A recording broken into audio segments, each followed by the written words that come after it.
I really challenge parents to have more of a conversation with their kids than just, how was school? Fine, it was boring. What did you learn? Nothing. Did you do your homework? No, not yet. Those sorts of conversations are very surfacey and very superficial.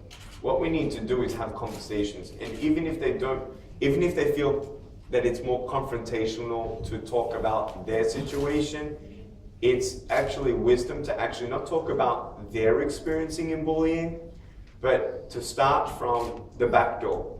You go in from the back door and say, so what about your friends and what do you see at school? Sort of bring them on your side as a third party talking about what they're witnessing. And when you realize what they're witnessing, you can only imagine that they're a part of that somehow, either on this side or that end, or both ends. So to really, first of all, affirm them, your kids, with the value, the truth of their value, that God loves them, that they don't need to be like anybody else. I don't need to be like you, and you don't need to be like me. You don't need to be a speaker, and I don't need to be a banker, I don't need to be a CEO. And many people, they're always asking me, what do I want my son to be? And I tell them, I don't care what he is. I don't even care if he's a janitor cleaning toilets at a high school. That I don't care what job he has. I care about who he is, and I care that he is happy. Because my janitor at my high school wasn't just a janitor cleaning toilets. He inspired me to be a speaker. Not my parents, not my friends, not my relatives, not a business co-worker. My janitor at my high school was the one to inspire me to be a speaker. That is invaluable. And so to teach kids that they don't need to worry about what other people think, and keep on telling them that they're beautiful. When I have a daughter, we don't know if we'll have a daughter.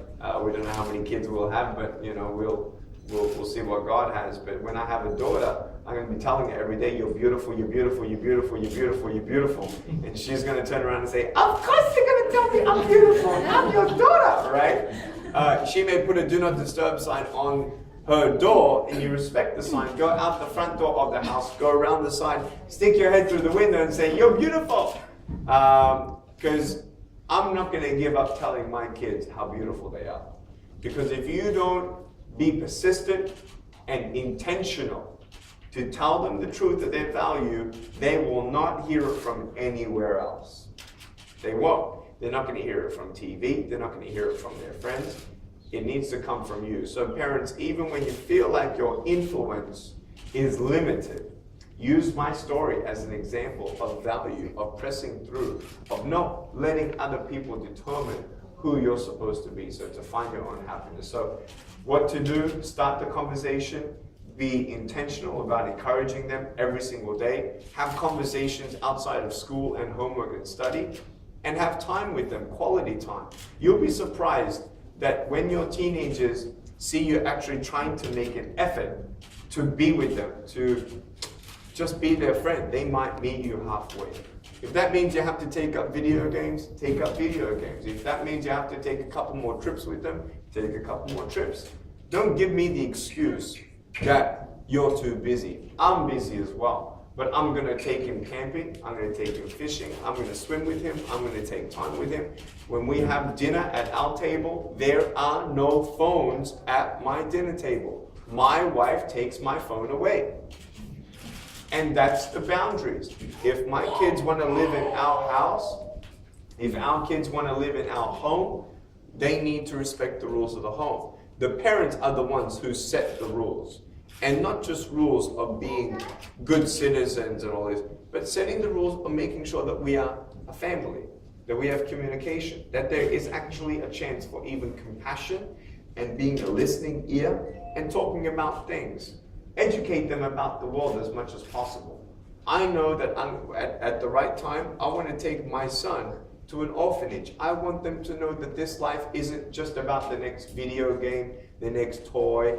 And my parents didn't just give me things because I asked for it. I actually vacuumed my house. I was on the floor vacuuming with my shoulder and my chin, and for $2 a week, I would earn my money. And if I wanted something, I would earn my money and save my money, then buy what I wanted. Apart from Christmas and apart from my birthday, if I wanted anything, I had to earn it. Why did that happen? Because of the boundaries that my parents had and the discipline that my parents put in. At that time, I felt that was strict, but looking back, that's where I get my work ethic today as well.